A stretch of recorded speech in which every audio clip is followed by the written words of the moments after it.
Good morning students, I am Anjali Singh, Assistant Professor of Pharmacology in IKDIT College of Pharmacy, Ghaziabad. So in this lecture we are going to talk about the neuromuscular blocking agent and the skeletal muscle relaxants drug, which is a part of Pharmacology First BP 404T unit number 3. So let's start the lecture. So what is neuromuscular blocking agents and what are neuromuscular blocking agent and what are skeletal muscle relaxant drugs? So the neuromuscular blocking agents are used primarily in conjugation with the general anesthetic to provide the muscle relaxation for surgery. That means कि जब भी हम कोई surgery perform करते हैं उस time पे general anaesthetics के साथ में हम न्यूरोमस्कुलर ब्लॉकिंग ड्रग्स को यूज़ करते हैं टू रिलैक्स द मसल्स को रिलैक्स करने के लिए.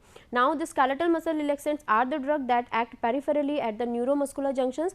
इसके अपोजिट जो आपकी स्केलेटल मसल रिलैक्सेंट ड्रग्स होती हैं, ये ड्रग्स यूज़ करते हैं हम लोग. ये बेसिकली हमारी पेरीफेरी में जो आपका न्यूरोमस्कुलर जंक्शन होता है, for example this is a muscle fibre, nerve fibre and this is a muscle fibre. इस जंक्शन पे जो हमारी ड्रग्स एक्ट करती हैं, जहाँ पे एक नर्व फाइबर आपके एक मसल फाइबर के साथ में आके अटैच होता है, जिसको हम बोलते हैं muscle end plate.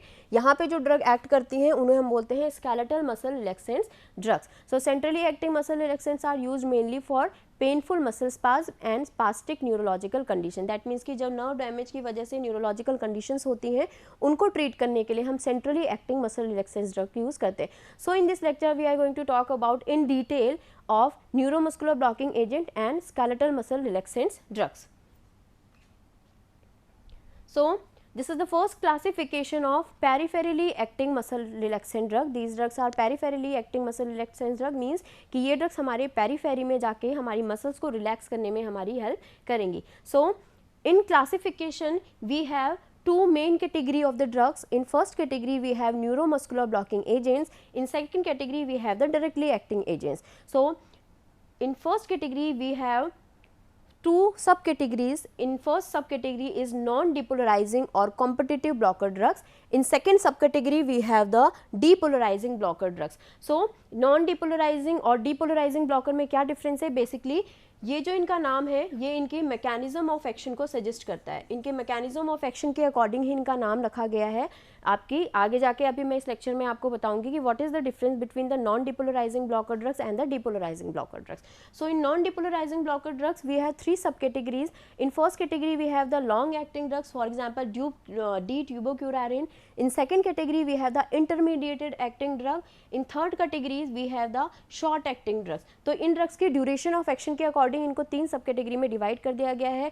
long acting non depolarizing blocker drugs, intermediate acting non depolarizing blocker drugs and short acting non depolarizing blocker drugs. In second subcategory of the first category is depolarizing blocker drug. So this is the mechanism of action of this drug. Okay, so the drugs is succinyl choline. ये आपकी drug है important इस category की. Now in second category we have the directly acting drugs, यानी ऐसी drug जो directly act करती हैं. ये भी इसके मैकेनिज्म ऑफ एक्शन का पार्ट है. In next slide we will discuss in detail about these mechanism of action. So for example dantrolene, sodium and quinine. These are the directly acting muscle relaxant drug. Okay, so this is the mechanism of action of the non depolarizing blocker drug, which is the first category of this classification. So produced by curare and related drugs. ये curare और इससे related drugs से हमें मिलती हैं. So the competitive blocker has affinity for the nicotinic cholinergic receptor at the muscle end plate but have no intrinsic activity. So we have to focus on this word, no intrinsic activity. हमने ये पहले भी पढ़ा है, we have already discussed that कि if a drug और if a substance can bind with the receptor, उसके पास दो आपकी कैरेक्टरिस्टिक्स होनी चाहिए. First one is the affinity and second one is the intrinsic activity. So what is affinity? Affinity is the tendency of anything to bind with the receptor. किसी भी चीज़ की tendency इस receptor के साथ bind होने के लिए. What is intrinsic activity? Intrinsic activity का मतलब होता है to induce some conformational changes in this receptor. If a drug is an agonist, this drug can bind with the receptor and can cause some conformational changes. But if the drug will act as an antagonist of this receptor, so the antagonist can only bind to the receptor, they cannot induce intrinsic or conformational change and they have no intrinsic activity. So this is the basic difference of agonist and antagonist. So in case of non-depolarizing blocker, these drugs have affinity, means these drugs can bind to the NM receptor जो कि यहाँ पे present है आपकी muscle end plate पे, ये इन receptor के ऊपर बाइंड तो करेंगी लेकिन इसके लिए इनके पास में कोई भी इंट्रिंसिक एक्टिविटी नहीं होती है, यानी कि ये इस रिसेप्टर में कोई भी कन्फर्मेशनल चेंज इंड्यूस नहीं करवा पाएंगी. So as you can see this is a nerve fibre and these are the muscles. So this part is known as the muscle and plate or we can say motor and plate. जहाँ पे हमारा जो muscle fibre है ये nerve fibre के साथ में attach हो रहा है, इसको हम बोलते हैं motor end plate. Okay, at the motor end plate जो हमारा रिसेप्टर है वो है NM receptor, nicotinic receptor. So these non-depolarizing blocker drugs can block this nicotinic receptor. So at very high concentration, Curare light drugs enter the sodium ion channel and directly block them and produces more intense non-competitive neurological या neuromuscular block. Acetylcholine released from the motor nerve ending is not able to combine with its receptor and to generate the end plate potential. So what is end plate potential and what is the muscle action potential? So as you can see in this diagram, this is a cholinergic nerve ending. Okay, from cholinergic nerve ending, the neurotransmitter which is released is acetylcholine. After release, this neurotransmitter will bind to NM receptor which is present on this muscle end plate and cause contraction of these muscles. This acetylcholine is responsible for the contraction of the muscles. So now these blocker drugs, these drugs will act on this receptor, this nicotinic receptor and block this receptor. तो अब क्या होगा कि जो acetylcholine आपकी pre synaptic nerve ending से release होगा वो सिनेप्टिक क्लेफ्ट में आने के बाद एनएम रिसेप्टर के ऊपर बाइंड नहीं कर पाएगा, बिकॉज हमारी जो ड्रग है फॉर एग्जांपल डी ट्यूबोक्यूरारिन, ये ड्रग उस रिसेप्टर के ऊपर बाइंड हो चुकी है और उसने उस स्पेस को ऑक्यूपाई कर लिया है. तो एसिटाइलकोलिन जब रिलीज होगा तो वो हमारे मसल फाइबर के साथ में बाइंड नहीं कर पाएगा और जब वो मसल फाइबर के साथ में बाइंड नहीं होगा तो बेसिकली यहाँ पे क्या नहीं जनरेट होगा, हमारा and plate potential. For example हम लोग पढ़ते हैं मेम्ब्रेन पोटेंशियल. जब आयनिक एक्सचेंज होते हैं हमारी सेल में, हमने ऑलरेडी ये डिस्कस करा है ड्यूरिंग इम्पल्स कंडक्शन कि जब सोडियम आयन जो होता है वो extra cellular to intra cellular movement करता है और potassium ion intra cellular to extra cellular movement करता है, तो यहाँ पे एक डीपोलराइजेशन और रीपोलराइजेशन का सीक्वेंस कंप्लीट होता है. इस सीक्वेंस को हम बोलते हैं action potential. Okay, done. Now अगर हमारा जो एसिटाइलकोलिन है वो अपने रिसेप्टर के साथ यहाँ पे बाइंड नहीं कर पाएगा तो क्या होगा कि जो आपकी नेक्स्ट मसल है उस मसल पे कोई भी आपका एक्शन पोटेंशियल जनरेट नहीं होगा, जिसको हम बोलते हैं एंड प्लेट पोटेंशियल. अगर यहाँ पे एंड प्लेट पोटेंशियल जनरेट नहीं होगा, यानी कि ये जो आपकी स्टार्टिंग वाली प्लेट है यहीं पे कोई पोटेंशियल जनरेट नहीं होगा, तो ये आगे की तरफ कोई भी सिग्नल सेंड नहीं कर पाएगी फर्दर मसल को कॉन्ट्रैक्ट करने के लिए, यानी कि हमारा मसल एक्शन पोटेंशियल भी जनरेट नहीं होगा. ठीक है, जब एसिटाइलकोलिन सिंपली इस निकोटिनिक रिसेप्टर पे बाइंड करता है तो क्या होता है, एसिटाइलकोलिन जब इस पे बाइंड करता है एनएम रिसेप्टर पे, so acetylcholine will increase the conductance of sodium ion. ठीक है, वो सोडियम आयन के कंडक्टेंस को इंक्रीज कर देता है जिसकी वजह से यहाँ पे डीपोलराइजेशन और फर्दर फिर रीपोलराइजेशन का एक सीक्वेंस कंप्लीट होता है जिसको हम बोलते हैं एक्शन पोटेंशियल, जो कि यहाँ पे मसल्स में कॉन्ट्रैक्शन के लिए रिस्पॉन्सिबल होता है. So by giving these drugs we can block this NM receptor and decrease the activity of sodium ion or decrease the concentration of sodium ion. So जिसकी वजह से यहाँ पे muscle end plate potential generate नहीं होगा और muscle action potential generate नहीं होगा, जिससे कि हमारे जो मसल्स फाइबर्स हैं वो कॉन्ट्रैक्ट नहीं कर पाएंगे. इसीलिए इन ड्रग्स को हम बोलते हैं मसल रिलैक्सेंट्स ड्रग, क्योंकि ये आपकी मसल्स को रिलैक्स कर देती है, वहाँ पे कॉन्ट्रैक्शन नहीं होने देती है. Okay, in the second category we have the depolarizing blocker drugs. तो इन ड्रग का जो मैकेनिज्म ऑफ एक्शन है वो पहले से कैसे अलग होता है, they induce prolong partial depolarization of the target region around the muscle end plate and do not dissociate rapidly from the receptor. So for example ये हमारा एक कोलिनर्जिक नर्व एंडिंग है, यहाँ पे हमारा मसल फाइबर है और इस पे प्रेजेंट है हमारा NM receptor. So whenever acetylcholine will release to this from this presynaptic nerve ending, it will bind to this NM receptor and causes depolarization and initiate a series of action potential, जिसको हम end plate potential बोलते हैं और आगे जाके हम उसे membrane muscle and action potential कहते हैं. तो यहाँ पे क्या होता है कि जो हमारी ड्रग है वो इस NM receptor के ऊपर आके बाइंड हो जाएगी. ठीक है, यहाँ पे हम देखिए इसकी डेफिनेशन में लिखा है कि these drugs have affinity as well as sub maximal activity, यानी कि इन ड्रग्स के अंदर पे इंट्रिंसिक एक्टिविटी भी होती है, ये रिसेप्टर में कन्फर्मेशनल चेंज करवा पाती है, ठीक है, जो कि हमारी नॉन डिपोलराइजिंग ब्लॉकर ड्रग्स में नहीं थी। तो ये रिसेप्टर में कन्फर्मेशनल चेंज करवा देंगी और रिसेप्टर में सोडियम आयन चैनल्स को ओपन करवा देंगी। बट आफ्टर सम टाइम्स अगर हम चाहते हैं कि सोडियम आयन चैनल ओपन हो और आपकी मसल्स में डीपोलराइजेशन हो, so the next target is कि डीपोलराइजेशन के बाद आपका सोडियम आयन चैनल क्लोज हो जाए ताकि उसमें रीपोलराइजेशन भी हो, और जब ये डीपोलराइजेशन और रीपोलराइजेशन का एक सीक्वेंस कंप्लीट होगा तो इसी सीक्वेंस को हम बोलते हैं एक्शन पोटेंशियल, या फिर इसी को हमने यहाँ पे बोला है एंड प्लेट पोटेंशियल और मसल एक्शन पोटेंशियल। ओके, तो बेसिकली हमने क्या किया, हमारी ड्रग यहाँ पे पहुंची मसल एंड प्लेट पे और एनएम रिसेप्टर के ऊपर जाके बाइंड हो गई। बाइंड होने के बाद आफ्टर सम टाइम्स ड्रग को यहाँ से डिसोशिएट होना चाहिए ताकि वापस से आपकी मसल में रीपोलराइजेशन का सीक्वेंस कंप्लीट किया जा सके, लेकिन हमारी ड्रग इस रिसेप्टर पे जाके अटैच हो जाती है और इससे डिसोशिएट नहीं होती है, जिसकी वजह से जो आपका एक्शन पोटेंशियल का ग्राफ था ये केवल एक ही डायरेक्शन में बनता है, बार बार डीपोलराइजेशन होता रहता है और जो रीपोलराइजेशन होता है वो कंप्लीट नहीं होता है, जिसकी वजह से एक प्रॉपर एक्शन पोटेंशियल का सीक्वेंस जो है कंप्लीट नहीं होता है और यहाँ पे muscle end plate potential generate नहीं होता है। So acetylcholine release from the motor nerve ending is unable to generate और propagate the muscle action potential, क्योंकि ये स्पेस ऑलरेडी हमारी ड्रग ने ऑक्यूपाई किया हुआ है, जिसकी वजह से आपकी जो मसल्स हैं वो कॉन्ट्रैक्ट रहती हैं, उनमें प्रॉपर रिलैक्सेशन कॉन्ट्रैक्शन नहीं हो पाता है और हमारी जो मसल्स होती हैं वो रिलैक्स कंडीशन में रहती है। So this is the basic mechanism of action of the depolarizing drugs. These drugs can cause the persistent depolarization, जिसकी वजह से रीपोलराइजेशन का सीक्वेंस जो है वो यहाँ पे नहीं बन पाता है और एंड प्लेट पोटेंशियल जनरेट नहीं होता है।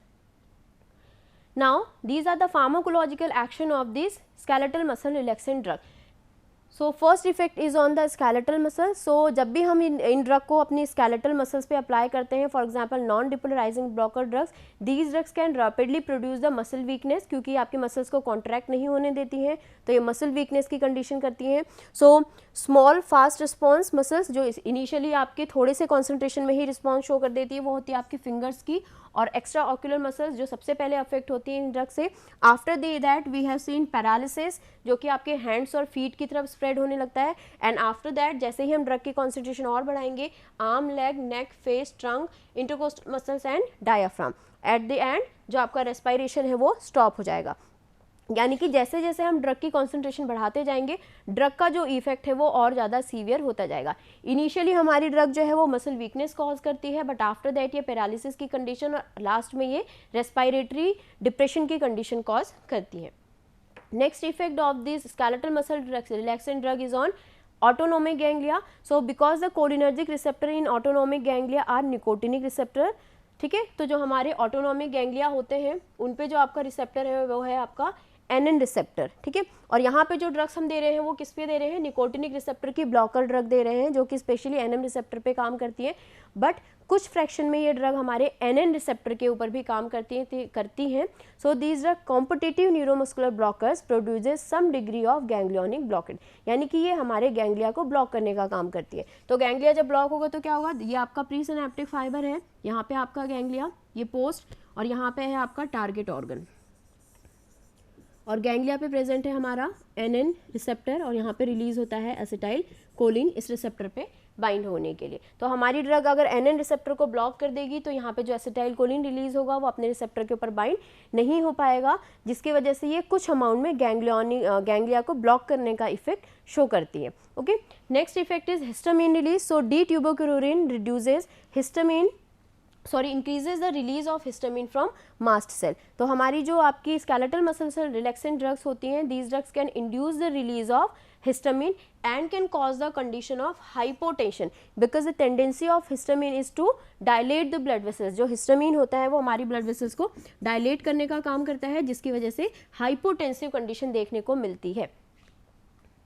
Next effect of these drugs is on cardiovascular system. So D-tuberculorin produce significant fall in BP due to ganglionic blockade, क्योंकि हमारे गैंग्लिया को ब्लॉक कर देती हैं और सिंपैथेटिक एक्टिविटी को भी स्टॉप कर देती हैं, जिसकी वजह से हमारा हार्ट रेट डिक्रीज हो जाता है और हमारा ब्लड प्रेशर भी डिक्रीज हो जाता है।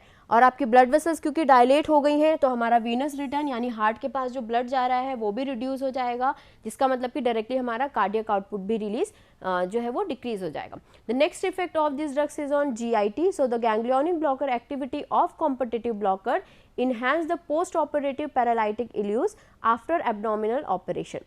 Next effect of these drugs on central nervous system. So all neuromuscular blockers are quaternary compound, they cannot cross the blood brain barrier. ये हमारे blood brain barrier को क्रॉस नहीं कर सकती हैं. So अगर हम इन्हें IV रूट से देते हैं तो ये सेंट्रल नर्वस सिस्टम में कोई भी इफेक्ट शो नहीं करेंगी. Okay. So the second category of these relaxant drugs are directly acting muscle relaxant drugs. For example, dantrolene. So this muscle relaxant is a chemically and pharmacologically entirely different from the neuromuscular blocker drugs जो हमने पहले पढ़ी है, उनसे ये बिल्कुल different drugs होती है.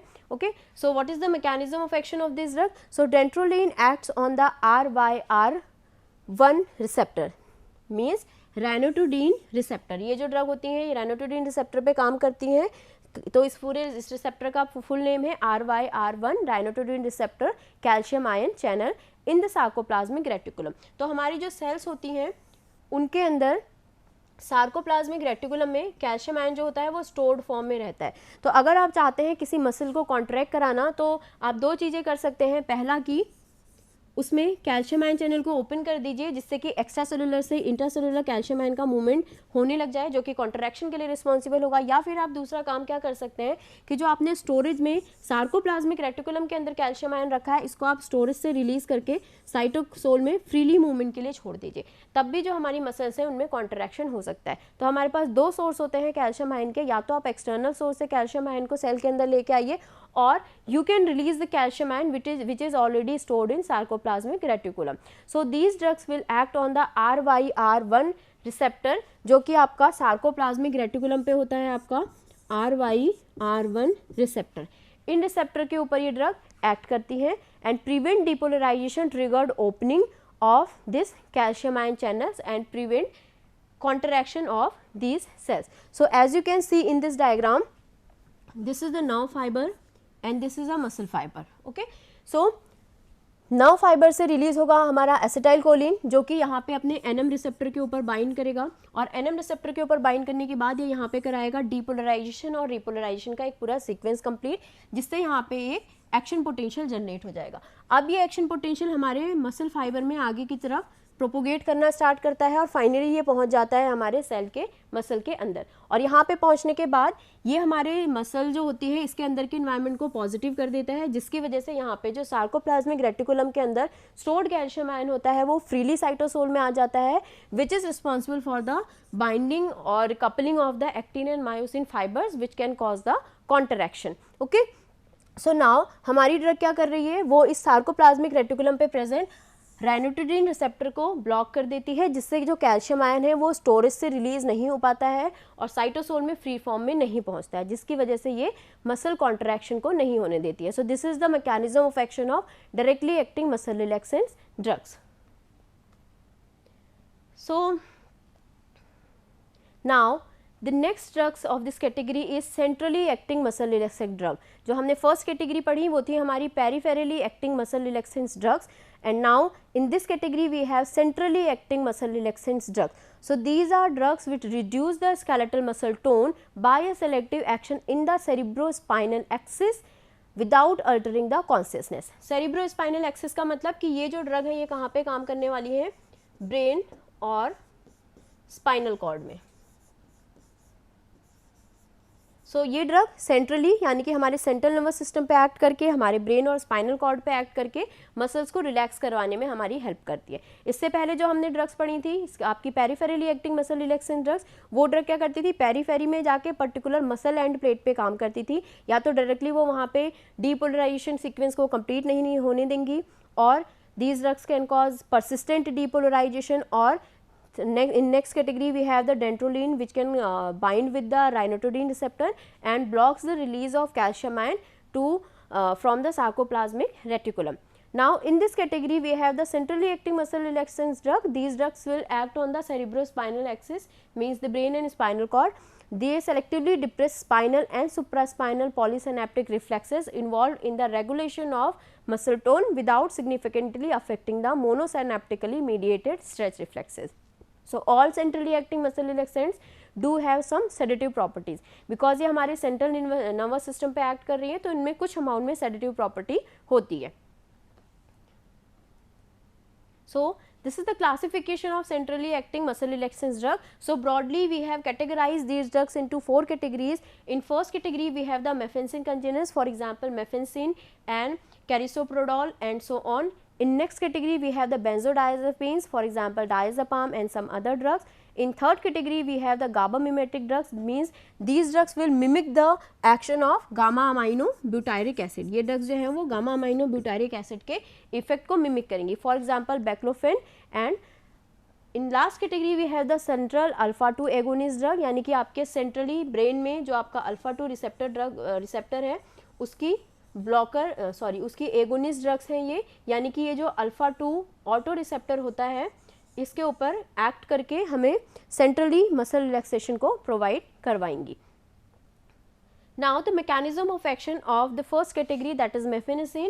So it was the first drug found to cause the muscle relaxation in animals without producing unconsciousness and was called the internuncial neuron blocking agent. So mephenesins जो इस कैटेगरी की ड्रग है इनको हम एक दूसरे नाम से भी जानते हैं. The name is internuncial neuron blocking drugs because the primary site of action is the spinal internuncial neuron which modulate reflex maintain muscle tone. So basically इन ड्रग्स का जो टारगेट होता है वो हमारा इंटरनशियल न्यूरॉन होता है. So what is internuncial neuron?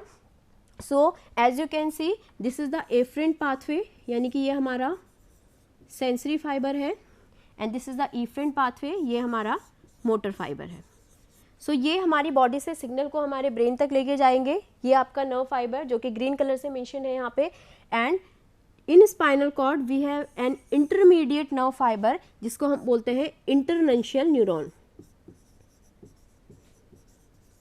Okay, so this will coordinate with the efferent and afferent fibre. So हमारी ड्रग क्या करती है, इस इंटरनशियल न्यूरॉन पे एक्ट करती है, जिसकी वजह से जो हमारे सेंसरी और मोटर न्यूरॉन्स हैं इनके बीच का जो कोऑर्डिनेशन होता है ये उसको अफेक्ट करके सेंट्रली मसल रिलैक्सेशन प्रोवाइड करती है. दैट मीन्स कि आपकी पेरीफेरी से जो सिग्नल आपके ब्रेन की तरफ जा रहा है और ब्रेन जो सिग्नल को कोऑर्डिनेट कर रहा है वापस से पेरीफेरी में, उसके जो बीच में एक न्यूरॉन है जो सिग्नल को कोऑर्डिनेट करवा रहा है, दैट इज इंटरनशियल न्यूरॉन. हमारी जो ड्रग्स होती हैं वो इस इंटरनशियल न्यूरॉन के ब्लॉकर्स की तरह काम करती हैं, जो कि फिर आपके सेंसरी और मोटर फाइबर के बीच में प्रॉपर कम्युनिकेशन नहीं होने देती हैं, जिसकी वजह से मसल रिलैक्सेशन यहाँ पे देखने को मिलता है.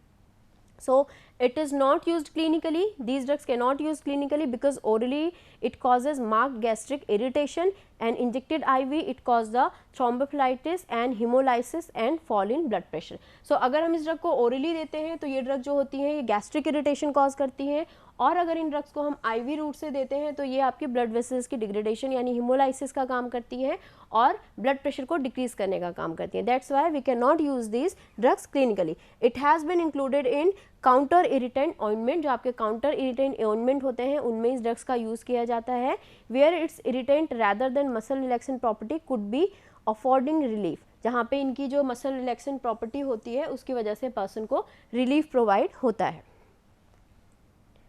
So these are the uses of the central acting muscle relaxing drug. So we can use these drugs for the acute muscle spasm. Okay, we can use these drugs for the torticollis. Torticollis is the tilted head और tilted नेक. जो आपका नेक होता है वो एक side को tilted होता है, उस कंडीशन को हम बोलते हैं टॉर्टिकोलिस. वहाँ पे हम इसको यूज़ करते हैं. Next use of this drug is lumbago. Lumbago is the pain of muscles and joint. जो मसल्स और जॉइंट्स के पेन होते हैं वहाँ पे हम इसको यूज़ करते हैं. इसके अलावा the next use of this drug is the neuralgias. That means कि pain cause by the damage nerves. जो हमारी नर्व्स होती हैं उनके डैमेज होने की वजह से जो पेन कॉज होता है वहाँ पे हम लोग centrally acting muscle relaxant drug को यूज़ कर सकते हैं. The next use of the centrally acting muscle relaxant drug, we can use this drugs in anxiety, because यहाँ पे हमने बेंजोडाइज़ेपिन्स कैटेगरी की ड्रग भी देखी है इसके क्लासिफिकेशन में. So we can use this drugs for the treatment of anxiety. Next we can use these drugs for the spastic neurological disease. जो आपकी स्पैस्टिक न्यूरोलॉजिकल डिजीज़ होती हैं फॉर एग्जाम्पल वहाँ पे इनको यूज़ किया जाता है for the treatment of tetanus, for the treatment of electroconvulsive therapy. Diazepam का यूज़ वहाँ पे होता है. And in orthopedic manipulations. For orthopedic manipulations, we can use centrally acting muscle relaxant drug, for example, diazepam. Okay, so these are the uses of centrally acting muscle relaxant drug. These are the references for this lecture. Thank you so much.